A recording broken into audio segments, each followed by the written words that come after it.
Bismillahirrahmanirrahim. Assalamualaikum warahmatullahi wabarakatuh. Perkenalkan, kami dari kelompok 8 yang terdiri dari Mas Gilbert Osvaldo Christian dan saya Barah Majidan. Di sini kami akan menjelaskan tentang superskalar. Superskalar adalah sebuah unit prosesor yang dapat mengeksekusi 2 atau lebih operasi skalar dalam bentuk paralel. Superskalar merupakan salah satu rancangan untuk meningkatkan kecepatan CPU. Standar pipeline yang digunakan untuk pengolahan bilangan matematika integer atau bilangan bulat, bilangan yang tidak memiliki pecahan. Kebanyakan CPU juga memiliki kemampuan untuk pengolahan untuk data floating point atau bilangan berkoma. Next. Berikutnya ada alasan desain superskalar. Desain superskalar ini bertugas untuk meningkatkan kinerja komputer dengan cara saling overlap tahapan dari instruksi yang berbeda. Pada pipeline, untuk melakukan proses atau stage overlapping, dibutuhkan paling tidak setengah clock, sedangkan superskalar mengizinkan proses untuk bekerja secara bersamaan pada saat clock yang sama. Intisari dari pendekatan superskalar adalah kemampuan untuk melaksanakan instruksi-instruksi secara independen dalam pipeline yang berbeda.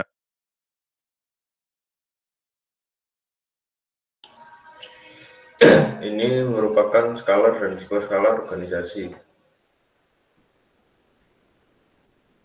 di mana integer register file akan masuk ke pipeline integer, kemudian kembali ke integer. Lalu ada yang sebagian ke floating point register, lalu ke pipeline khusus untuk floating point yang berintegrasi bersama-sama memori. Untuk gambar kedua, untuk superskalar organisasi, hampir sama dengan yang atas, cuma dengan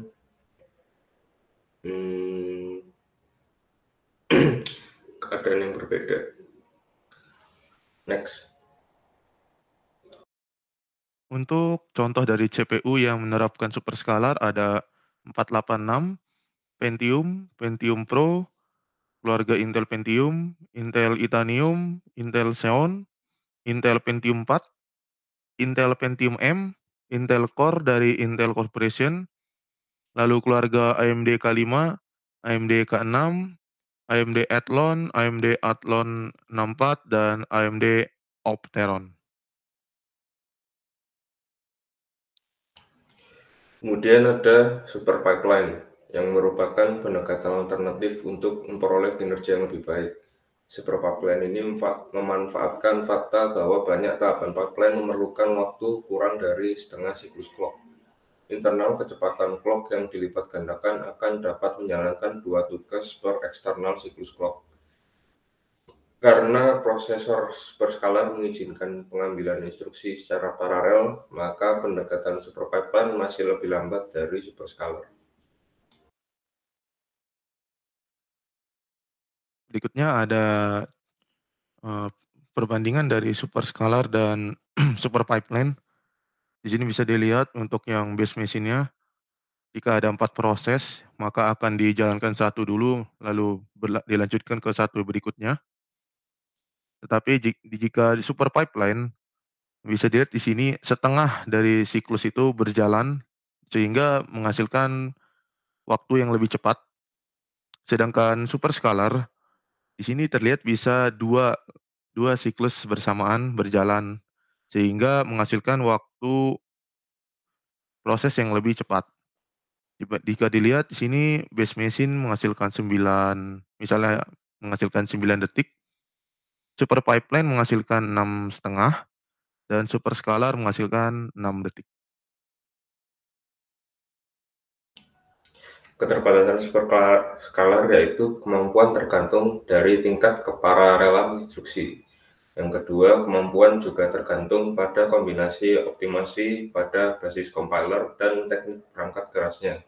Yang ketiga, semua kemampuan di atas dibatasi oleh pertama true data dependency, yang kedua procedural dependency, yang ketiga resource conflict, keempat output dependency, yang kelima anti dependency.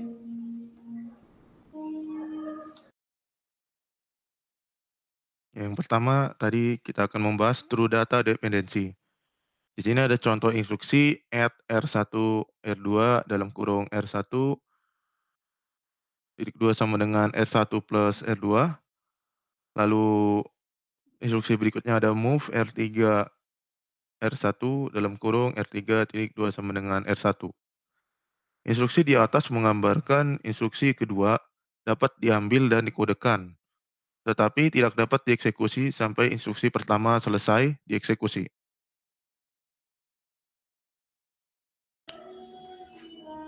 Prosedural dependency, yaitu sistem tidak dapat mengeksekusi instruksi setelah percabangan paralel dengan instruksi sebelum percabangan. Juga jika panjang instruksi tidak tetap atau bervariabel, instruksi harus di-decode untuk mengetahui berapa kali fetch yang diperlukan.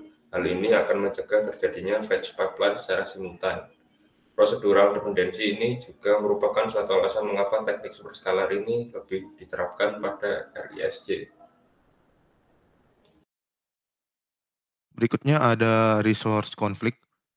Ini adalah kondisi persaingan pada dua instruksi atau lebih yang memerlukan akses pada resource yang sama pada waktu bersamaan.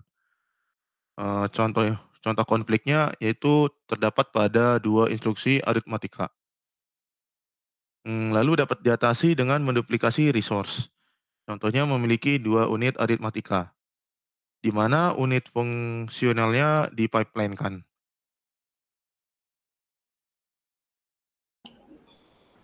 Di sini ada effect of dependency, yaitu ketika tidak ada dependensi, program akan dieksekusi bersamaan. Untuk yang kedua, apabila ada data dependensi, maka data yang pertama akan dieksekusi secara penuh, kemudian yang kedua akan dibagi menjadi dua. Untuk procedural dependency, kedua data dijalankan bersamaan, kemudian saat data yang telah dijalankan hampir selesai akan dimasukkan data yang kedua dan kemudian data selanjutnya. Untuk resource conflict hampir sama dengan data dependensi. Berikutnya ada dari design issues. Di sini ada dua parallelism. Yang pertama ada tingkat instruksi, yaitu instruksi yang berurutan adalah independen. Lalu eksekusi dapat di-overlap dan tergantung oleh dependensi data dan prosedural. Untuk yang paralelisme tingkat mesin, kemampuan untuk mengambil keuntungan dari paralelisme tingkat instruksi, lalu tergantung oleh jumlah dari pipeline paralel. Sekian presentasi dari kami. Mohon maaf jika ada kesalahan. Wassalamualaikum warahmatullahi wabarakatuh.